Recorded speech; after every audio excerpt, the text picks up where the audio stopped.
Deixa a Vanessa bater nas fotos bem, Amanda. Sempre está trabalhando alguma coisa. Olá, boa tarde. Vamos fazer aqui um documentário breve sobre o judô. E vamos falar com o Sensei Itambá. A gente pode fazer uma pergunta sobre o documentário? Pode sim, pode sim. Quando surgiu o judô?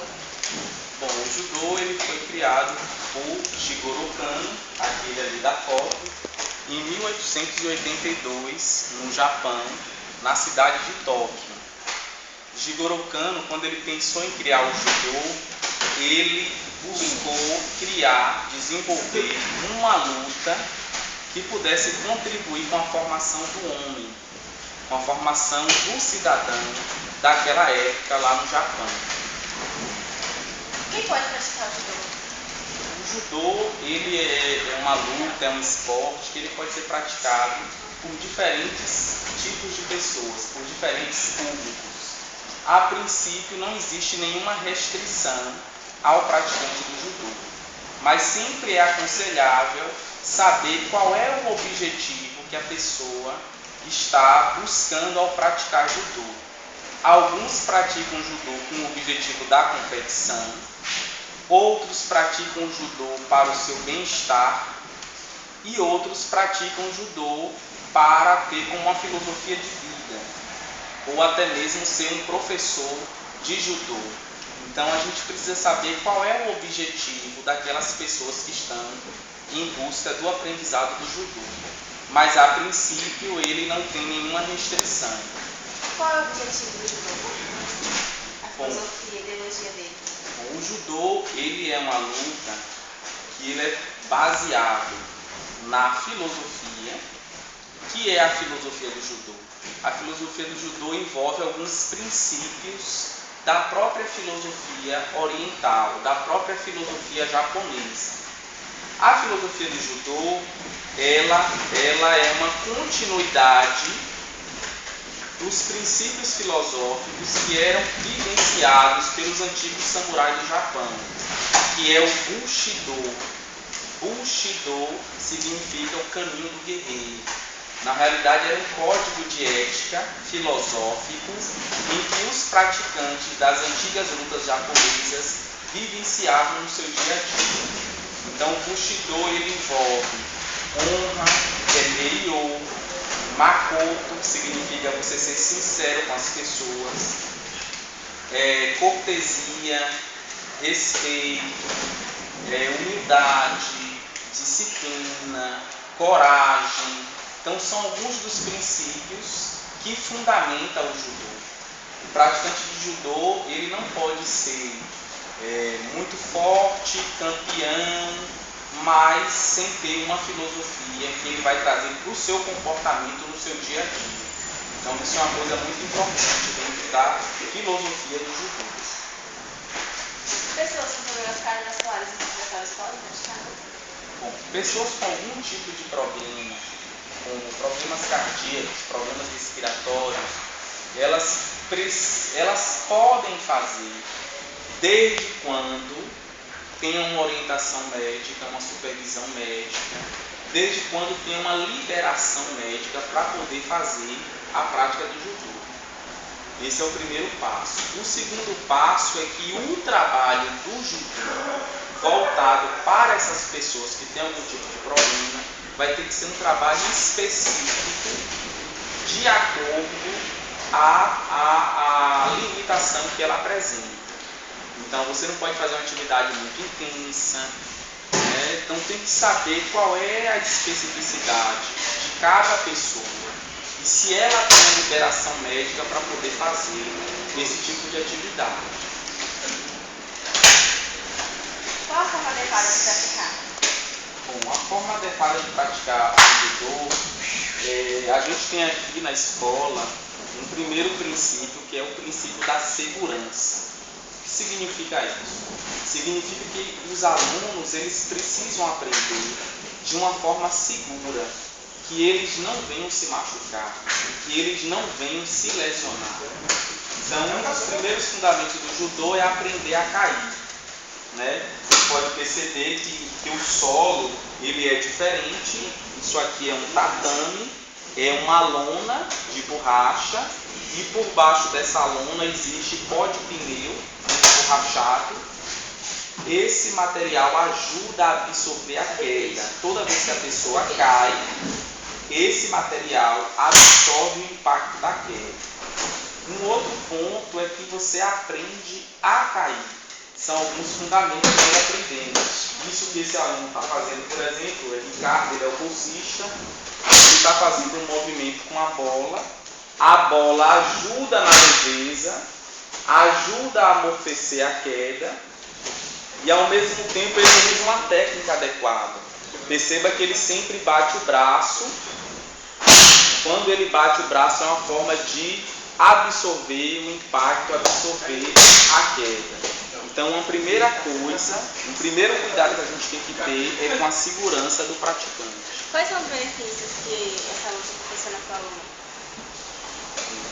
Bom, o judô, ele vai trazer vários tipos de benefícios, né?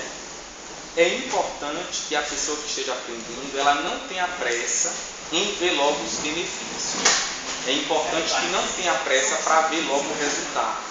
O resultado ele vai acontecer naturalmente, processualmente, na medida que a pessoa vai vivenciando e vai praticando. A gente pode falar de benefícios fisiológicos, você ativa toda a sua circulação corporal, você melhora o seu condicionamento físico, você passa a ser uma pessoa mais tranquila, porque você vai ter uma consciência corporal do seu movimento, da sua respiração, das suas limitações. Você tem um desenvolvimento cognitivo intelectual, porque as técnicas são todas, elas têm um conceito em japonês. Então você precisa aprender uma técnica e você precisa aprender o conceito dessa técnica. Então, Ogoshi, Araigoshi, Yokushi Rogatana, Zenpo Kaikyo Keni, são todas palavras um pouco diferentes do nosso universo cultural que acabam nos estimulando a aprender. Então, o que é um Haraigoshi? O que é um Ogoshi? Né? O que é um Jujigatame? Né? O que são esses fundamentos? Como é que eles acontecem? Então, o praticante de judô, na realidade, ele é um praticante de judô, mas que também ele vai estudar a arte que ele pratica. Né? Você precisa estudar para você se desenvolver naquilo que você está fazendo. Quais são os critérios para que o aluno troque de faixa? Um dos critérios para a mudança de faixa é justamente esse aprendizado intelectual da história do judô, da filosofia, dos fundamentos técnicos, dos fundamentos pedagógicos do judô. Então, o aluno, na medida que ele vai se desenvolvendo, ele faz um exame, que é o exame de graduação de faixa. Todos começam na faixa branca, fazem o exame para a faixa azul, depois a amarela, depois laranja, depois a verde, a roxa, a marrom e a preta. Então é todo um processo. Para ele se graduar, para ele mudar de uma faixa para outra, ele faz um exame. Esse exame é constituído de uma prova teórica com a fundamentação histórica, filosófica, onde ele vai expressar o conhecimento dele.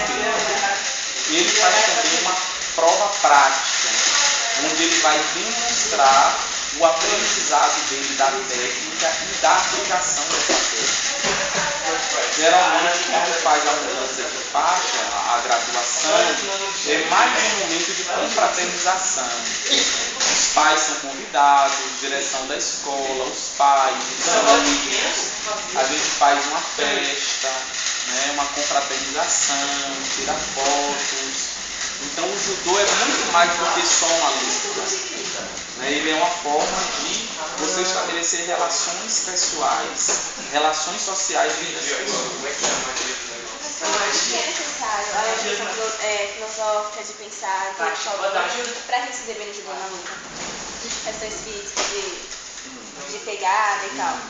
Bom, em termos de luta, a gente tem, quando a gente fala da luta do judô, as pessoas conhecem muito os campeonatos, as competições. O judô hoje ele é um esporte olímpico, é um dos esportes que mais traz medalhas de ouro para o Brasil nas Olimpíadas. A seleção brasileira é uma seleção muito bem conceituada mundialmente. Hoje todos os países estão muito nivelados, Brasil, Japão, França, Inglaterra, Cuba. E para ter um bom desenvolvimento nessa parte da competição, é preciso primeiro dedicação e uma continuidade, um trabalho contínuo. Ninguém se torna um campeão da noite para o dia. Se torna um campeão ao longo de todo um trabalho, ao longo de vários anos, com uma boa orientação, trabalhando bem os fundamentos, a pessoa tem condições de se desenvolver muito bem.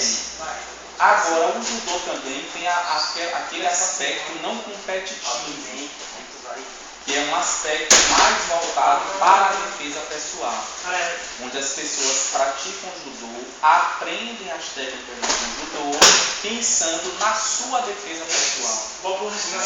Em uma situação onde ela tenha que se defender alguém que ela goste, uma situação de briga de rua, por exemplo, onde seja necessário, no último caso, usar as técnicas do judô para uma autodefesa. Professor, muito obrigada, viu? Obrigado. Obrigado, a satisfação é minha. Eu gostaria que vocês aproveitassem e divulgassem esse trabalho que a gente está desenvolvendo aqui na escola para os outros alunos.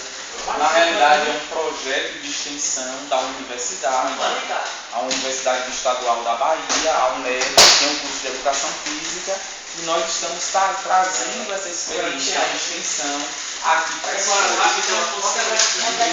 Obrigada, viu? Obrigado.